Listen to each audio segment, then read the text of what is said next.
Hi, I'm Alice Sherman Simpson, author of the WINTHROP Agreement, speaking to you from sunny Southern California, thanks to the Epigraph Literary Festival, a virtual celebration of books, reading, and the literary lifestyle. I moved last week, and so here I am, surrounded by boxes in my new home. But I didn't want to miss the opportunity to tell you about my latest book. The WINTHROP Agreement is part history, part romance, lots of fashion, and a wicked twist of Gothic. From the moment I saw this incredible 1910 photograph of a tenement on New York's Lower East Side, I knew there was a story I must write. Fascinated by the young girl in the parlor window with the small infant by her side, I wondered, who was she? What were her dreams? What became of her? Did my grandparents, my mother, my aunt, and 4 uncles live in a building like this? The story begins in 1893. Rivka arrives at Ellis Island from Lithuania with a carpet bag filled with only a few precious belongings and still wearing her wedding boots. She is certain her husband of only a few weeks will be waiting and can't wait to tell him that she's carrying his child. But he is nowhere to be found.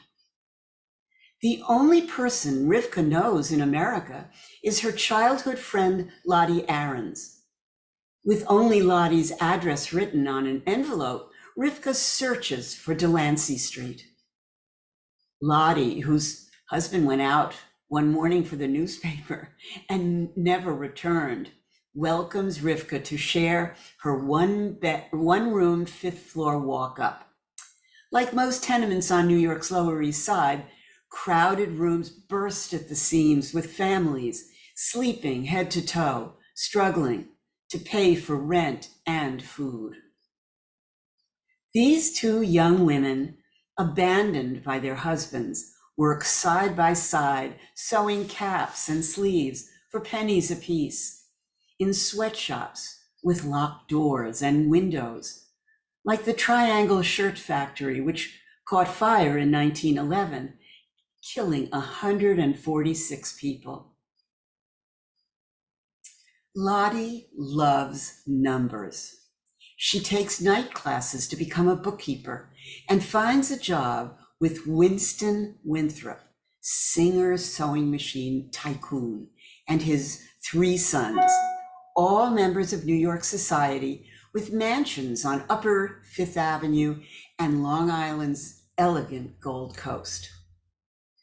The 3 Winthrop sons include Jonathan, a renowned portrait painter, Thomas, one of New York's finest Beaux-Arts architects, and Frederick, the youngest of the 3 by 30 years.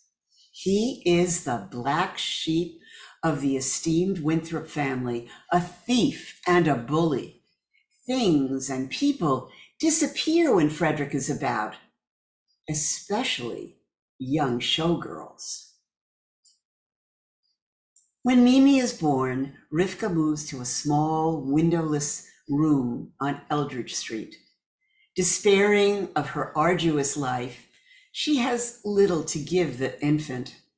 Lottie provides the tenderness and encouragement that Mimi needs to thrive. Years pass. Rivka and Mimi move downstairs to the sunny parlor floor with its windows looking out onto Eldridge Street. One day, Lottie visits and convinces Rivka to leave factory work and open an alteration shop. She's even brought a curtain made of burlap and a rope to hide their bed when customers arrive. And they do. Mimi, now 14, reveals a refined sense of fashion, understands color and fabric, and begins showing her ability to their occasional customers. She yearns to create garments in fine silks, satins, and velvets. Their little business begins to flourish. At the same time, uptown at the Winthrop Mansion, Jonathan, his wife Alice, and his brother Thomas host a music salon. Sounds of Irving Berlin's ragtime can be heard. The air is filled with the fragrance of hyacinth, the rustle of taffeta. Elegant guests sip French champagne. Frederick Winthrop can't take his eyes off of Ziegfeld Follies showgirl, Louise Langford.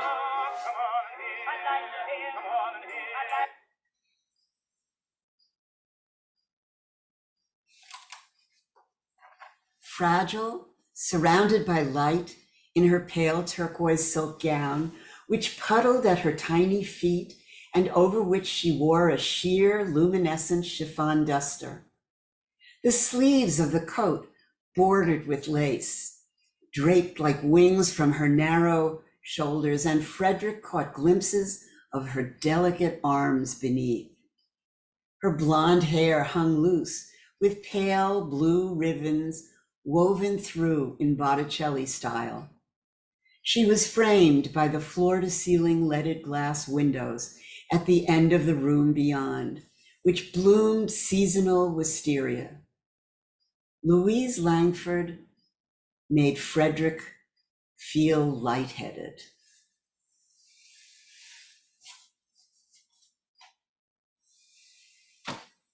Frederick can't take his eyes off of the Ziegfeld Follies showgirl, Louise Langford. His only thoughts are of luring her, like so many others, to Raptor, his Long Island mansion. Louise Langford is his obsession until he serendipitously meets the lovely Mimi one day in Seward Park. Naive, Mimi easily falls sway to Frederick's charm, yet her devotion to her mother will not allow her to accept his invitation to Raptor. Instead, he persuades her to his private hotel suite. Mimi never thinks to ask his last name, and hers is of no interest to him. Poor Rivka is dying. Mimi realizes that she is pregnant. While hiding her secret, even from Lottie, Mimi keeps the business going, cares for her newborn, and finds the wherewithal to survive. And then, one day, she receives an eviction notice. The building on Eldridge Street is about to be demolished, and she has nowhere to go. Just when all seems lost, an incredible twist of fate affords Mimi an avenue to pursue her wildest imaginings.